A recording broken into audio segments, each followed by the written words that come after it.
मैंने सुना है एक आदमी एक ट्रेन में न्यूयॉर्क की तरफ सफर कर रहा था।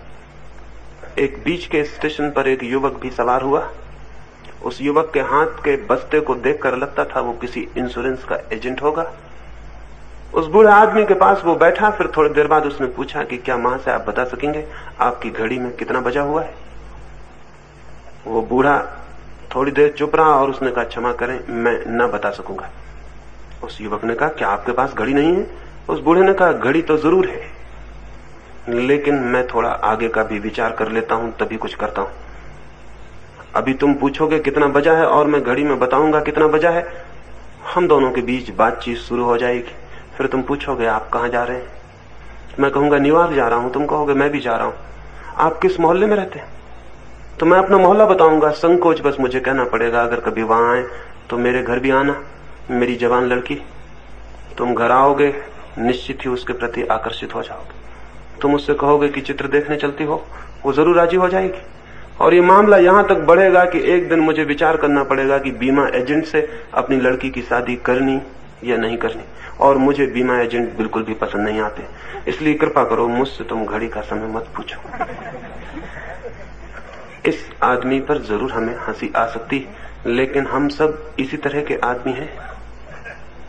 हमारा चित्त प्रतिपल वर्तमान से छिटक जाता है और भविष्य में उतर जाता है। और भविष्य के संबंध में आप कुछ भी सोचें, सभी ऐसा ही फिजूल और व्यर्थ है, क्योंकि भविष्य है नहीं।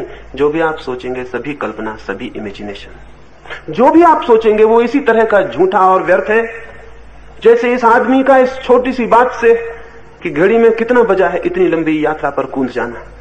इसका चित्त हम सब का चित्त है। हम सब प्रतिपल खड़े होते नहीं वर्तमान पर और भविष्य में कूद जाते हैं या अतीत में कूद जाते हैं। लेकिन जो क्षण मौजूद होता है उसमें हम मौजूद नहीं हो पाते, और उसकी ही सत्ता है, वही वास्तविक है। अतीत और भविष्य, इन दोनों के बंधनों में मनुष्य की चेतना वर्तमान से अपरिचित रह जाती है। अतीत और भविष्य दोनों मनुष्य की ईजादें हैं। जगत की सत्ता में उनका कोई भी स्थान नहीं, उनका कोई भी अस्तित्व नहीं। भविष्य और अतीत, पास्ट और फ्यूचर कल्पित समय है, स्यूडो टाइम है, वास्तविक समय नहीं। वास्तविक समय, रियल टाइम तो केवल वर्तमान का क्षण है। वर्तमान के इस क्षण में जो जीता है वो सत्य तक पहुंच सकता है, क्योंकि वर्तमान का क्षण ही द्वार है। लेकिन जो अतीत और भविष्य में भटकता है वो सपने देख सकता है, स्मृतियों में खो सकता है, लेकिन सत्य से उसका साक्षात कभी भी संभव नहीं है। तो इन 3 दिनों में ऐसे जिए कि जो क्षण आपके पास है बस वही है। दूसरा क्षण मनुष्य के हाथ में होता भी नहीं। एक ही क्षण होता है, 2 क्षण नहीं होते। और उस एक क्षण को हम गंवा दें बीते हुए क्षणों के लिए या आने वाले क्षणों के लिए, तो बड़ी भूल हो जाती। एक छोटा सा क्षण मिलता है मनुष्य को, उससे ज्यादा नहीं। उस छोटे से क्षण को जीने की कला ही धर्म में प्रवेश की कला है। वही है आज। तो आज रात से ऐसा जिए कि जो क्षण है वही है। जो काम आप कर रहे हैं वही कर रहे हैं। यहां सुन रहे हैं तो सिर्फ सुन रहे हैं। इस सुनने में फिर और कुछ भी नहीं। मैं बोल रहा हूं, उस वक्त अगर आप सोचने लगे यही गीता में भी लिखा है, तो आप पीछे चले गए। कभी आपने पढ़ा होगा, उससे आप मेलजोल बिठाने लगे। मैं जो कहता था उसके आपसे संबंध टूट गया। अगर मैं कुछ कह रहा हूं और आप सोचने लगे कि अगर मैं ऐसा करूं या सोचूं तो कहीं ऐसा तो ना हो कि मुझे घर द्वार छोड़ देना पड़े, आप भविष्य में चले गए। आप समय बताने की जगह लड़की के विवाह का चिंतन करने लगे। क्या होगा मेरी बात से अगर ये सोचने लगे तो आप आगे चले गए।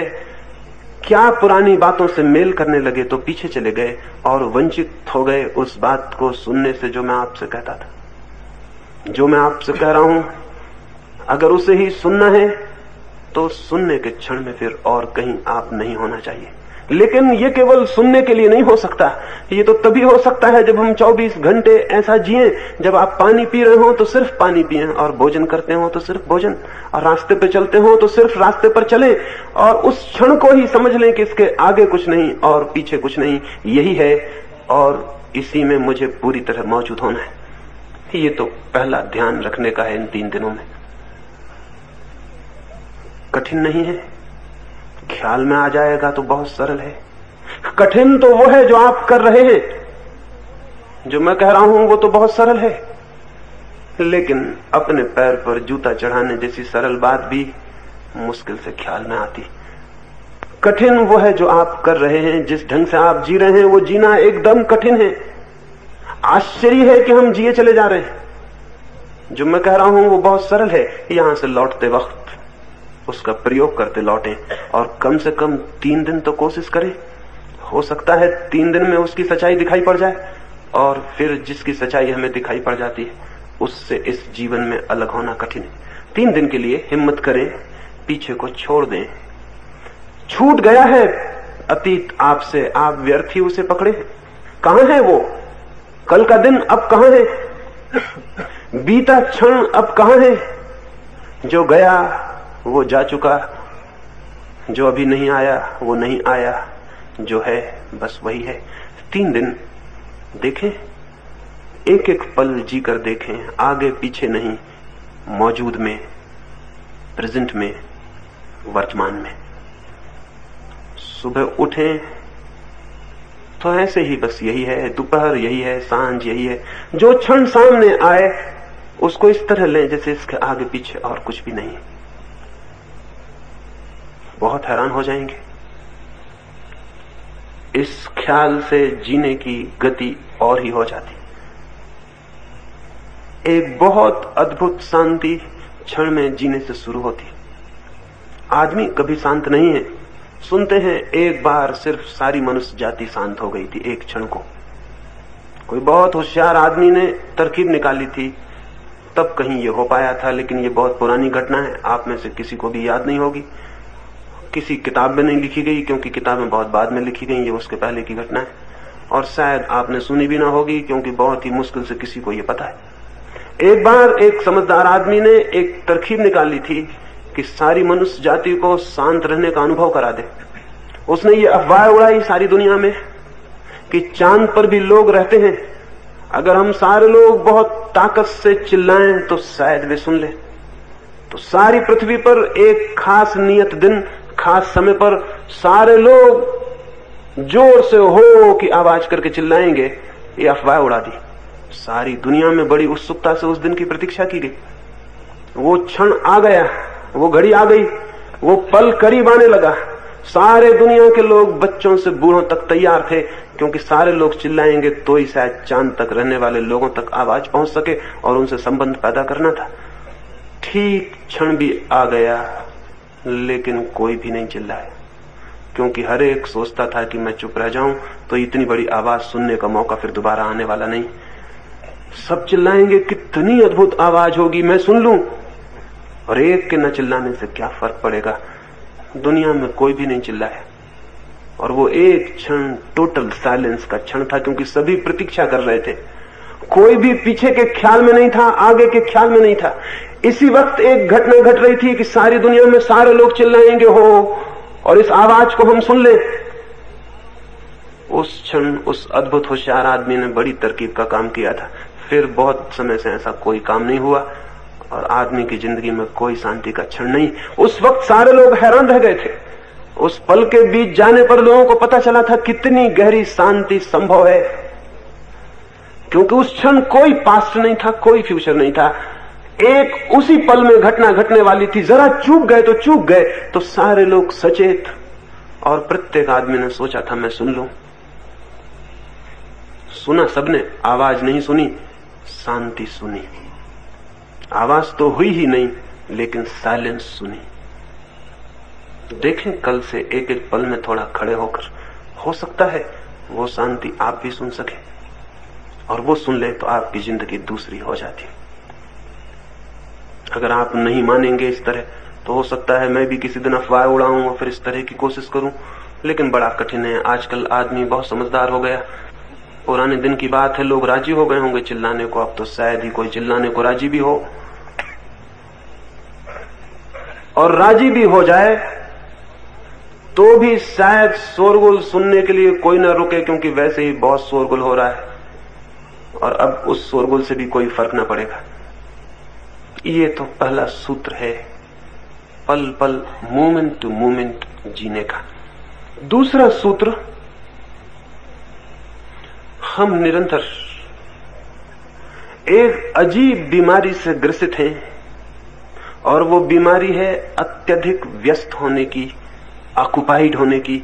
हर आदमी ऐसा लग रहा है जैसे बहुत भारी काम में उलझा हुआ है। शायद काम कुछ भी नहीं है, लेकिन आदत अत्यधिक काम में उलझे होने की हमने खड़ी कर ली। हर आदमी भाग रहा है, दौड़ रहा है और इस भांति संलग्न है जैसे सारे जगत का भार उसके ऊपर है। इतना व्यस्त मालूम हो रहा है। और ये व्यस्तता, ये जो ऑक्युपाइड माइंड है, ये दिन रात व्यस्त होना, इसके कारण चित्त निरंतर क्षीण होता चला जाता है। विश्राम का कोई भी क्षण न होने से चित्त दुर्बल हो जाता है और दुर्बल चित्त सत्य को नहीं जान सकता है। सत्य को जानने के लिए शक्ति से परिपूर्ण, बहता हुआ, भरा हुआ चित्त चाहिए। और ऐसा चित्त तभी हो सकता है जब आप अव्यस्त होने की थोड़ी सामर्थ्य पैदा कर लें। इन 3 दिनों में इस दूसरे सूत्र पर थोड़ा काम करना है। इन 3 दिनों यहां इस भांति जिए जैसे आप कोई काम नहीं कर रहे, विश्राम कर रहे हैं।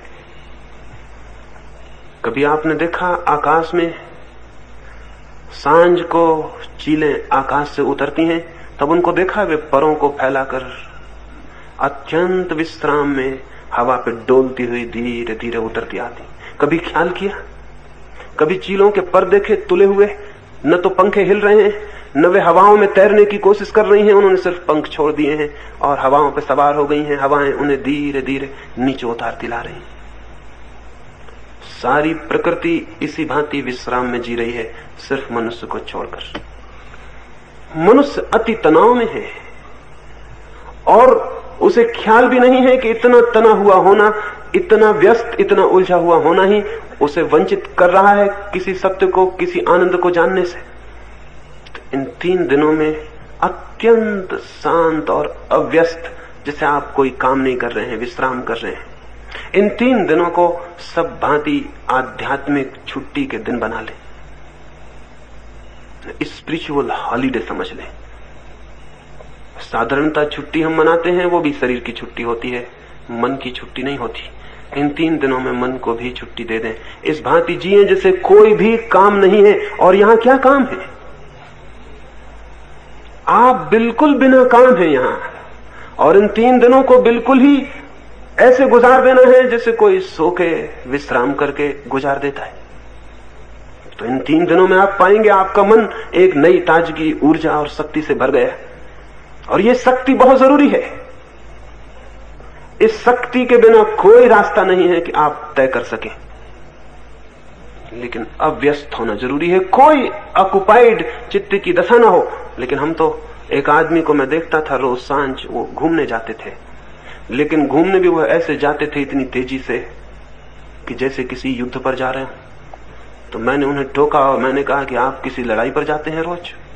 उन्होंने कहा लड़ाई पर? मैं तो घूमने जाता हूं। तो मैंने कहा लेकिन जाते आप ऐसे हैं, इतने तने हुए, इतने खिंचे हुए, इतने परेशान, इतने भागे हुए, जैसे कहीं पहुंचना हो। कहां पहुंचने के लिए जाते? उनका पहुंचने में सिर्फ घूमने जाता हूं। लेकिन मैंने कहा आपका मन घूमने की दशा में नहीं होता। घूमने जाने का मतलब है ऐसे जाना जैसे कहीं पहुंचना नहीं है। कोई हम यात्रा थोड़ी कर रहे हैं। यात्रा जब कोई करता है तो तना हुआ, खिंचा हुआ, उसे कहीं पहुंचना है। आपको कहीं पहुंचना नहीं है। और अगर आप समवेयर कहीं पहुंचने की कोशिश करेंगे तो एक बात तय समझ लेना, वहां नहीं पहुंच सकेंगे जहां आप हैं। और जिस दिन आप इस तरह जिएंगे, नोवेयर, कहीं भी नहीं पहुंचना है, उस दिन आप वहां पहुंच जाएंगे जहां आप हैं। जहां मैं बैठा हूं वहां पहुंचने के लिए मुझे सब पहुंचने की जो दौड़ है चित्त से, वो छोड़ देनी होगी। तो इन 3 दिनों में ऐसी कोशिश न करें कि आप ध्यान सीख रहे हैं, आप ऐसी कोशिश न करें कि सत्य को खोज रहे हैं। ऐसी कोशिश न करें कि परमात्मा के दर्शन करने हैं। अगर ये कोशिश आपके भीतर रही तो आप शांति नहीं हो सकेंगे, दर्शन तो बहुत दूर है। आप शांति नहीं हो सकेंगे, सत्य तो बहुत दूर है। आप शांति नहीं हो सकेंगे, परमात्मा की यात्रा फिर नहीं हो सकती। परमात्मा की यात्रा बड़ी अजीब है। परमात्मा की यात्रा वही करता है, वही कर सकता है जो सब यात्रा छोड़ देता है। इतना शांत